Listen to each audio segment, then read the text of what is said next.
Good afternoon, everyone. Welcome back to another quick short hop where we'll be flying from Munich's Franz Josef Strauss International Airport to Berlin's Brandenburg International Airport. This journey begins with a quick stop at the Lufthansa business class lounge across from gate G28 in the Schengen part of Terminal 2 here at Munich. We did have access to the senator side, but that was really crowded and I wasn't quite sure why, so here we are on the business side. The business lounge still afforded quite a number of seats that were available for travelers.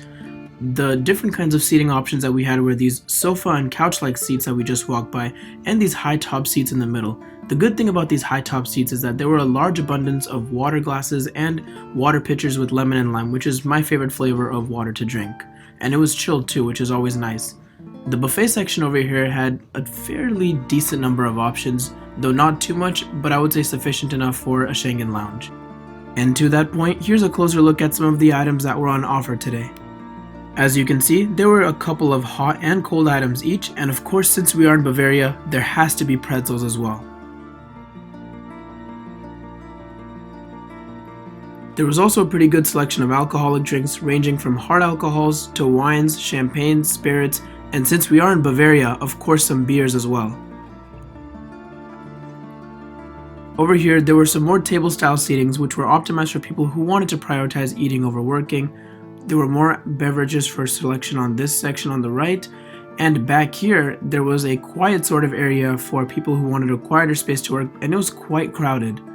Now back here is where the bathrooms and showers are, and yes, there were showers available and there was a shower attendant on standby, but she just wasn't there at the moment that I was looking through.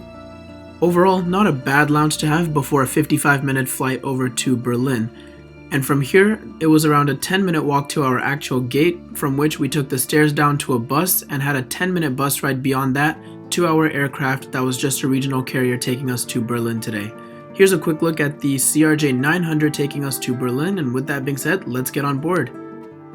Anyone carrying a roller bag on an aircraft of this size will have to leave their roller bag outside to be put in the cargo hold. The seats were all relatively thin, but that's pretty standard for a regional aircraft, and for me, standing at 5'10" or 1.78 meters, the legroom was just enough only because I put my backpack overhead. Another thing that I found pretty inconvenient is that the windows were pretty much displaced at every single seat. You really had to lean either forward or backwards, and it was to the point that people were even looking out the same window being in entirely different rows. For the emergency, the floor lighting system directs you to these exits.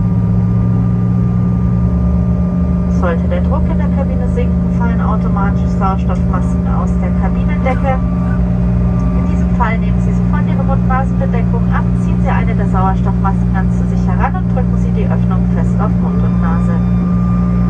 In the unlikely event of a loss of pressure, the cabin oxygen mask will automatically release from compartments above each seat.